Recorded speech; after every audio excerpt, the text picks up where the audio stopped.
మల్లికార్జున్ ఖర్గే అంచెలంచెలుగా 9 సార్లు గెలిచిన వ్యక్తి, 2 సార్లు పార్లమెంట్ గెలిచిన వ్యక్తి, అందులో ఎస్సీ.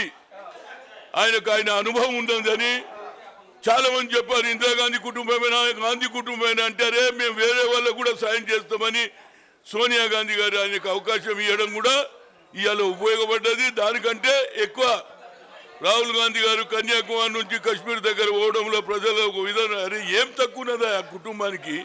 ఈ ఎండలో 5 నెలలు తిరిగిండు, 4000 కిలోమీటర్లు తిరిగిండని ప్రతి ఒక్కరు కూడా తెలుసుకున్నారు. ఇచ్చిన మాట నిలబెట్టుకుంటారు. అక్కడ 40% కమిషన్ నడుస్తుంది.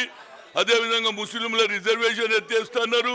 లా అండ్ ఆర్డర్ ప్రాబ్లం ఉన్నది. ఇవన్నీ తెలుసుకొని ప్రజలందరూ కూడా బ్లాక్ మనీ కూడా ఒక్క పైసా తేలేదు, కోటీశ్వర్లకే లాభం చేస్తున్నారని రాహుల్ గాంధీ మాటనే ఇని గెలిపించారు. ఇది ఓటమి, నరేంద్ర మోడీది గెలుపు రాహుల్ గాంధీ. ఒక హనుమాన్గా మీరు హనుమాన్ ఏం వాయిస్ ఇచ్చినట్టు ఎన్నిక ద్వారా చూడండి. దాన్ని కూడా బజరంగ్ దళను దాన్ని తీసేస్తారని చెప్పింది. మేము ఏమన్నామంటే అందులో కొంత దుర్మార్గం కొంత జరుగుతుంది అన్నాం. దాన్ని కూడా ప్రచారం ఏం చేసి ఆర్ఎస్ఎస్ బజరంగ్ దళాలు దేవుణ్ణే తీసేస్తారట, ఆంజనేయుని గుళ్ళకే తీసేస్తారట. ఆయన కూడా సరే ఏమరా నిన్నటిదానిగా రాముని వాడుకున్నారు, రాముని శిష్యులు నన్ను కూడా వాడుకుంటారని ఆయన కూడా ఇవాళ పొద్దున్నే పోయినా ఆంజనేయ స్వామి నిన్ను కూడా బద్నాం చేస్తున్నారు, మీరు ఆలోచన చేయండి.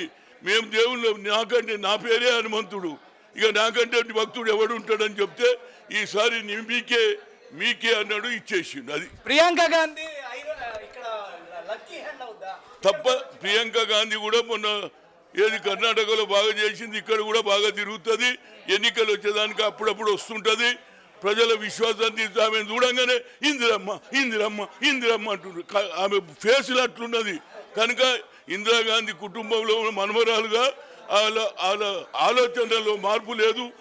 హాస్యా జోడు అంటే కింది వాడిని పైకి లేపని, పేదవాడిని పైకి లేవని ఆమె ఆలోచన కూడా ఈ పనికొచ్చింది అనేది నా ఉద్దేశం. ఏదైనా ఈ గెలుపు రాహుల్ గాంధీది, ఓటమి నరేంద్ర మోడీది అనేది నా ఉద్దేశం. ఇక్కడ రేపు ఎలా ఉండబోతుంది?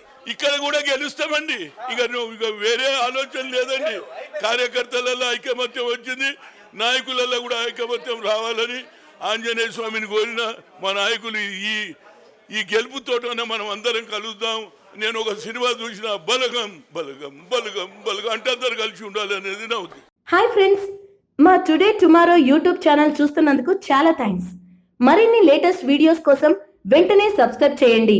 అలాగే ఈ బెల్ని కూడా రింగ్ చేసేయండి. మా నోటిఫికేషన్స్ అన్ని మీ మొబైల్లో వస్తాయి. అలాగే మా వీడియోస్ మీకు నచ్చితే లైక్ చేయండి, షేర్ చేయండి, నచ్చకపోతే కామెంట్ చేయండి.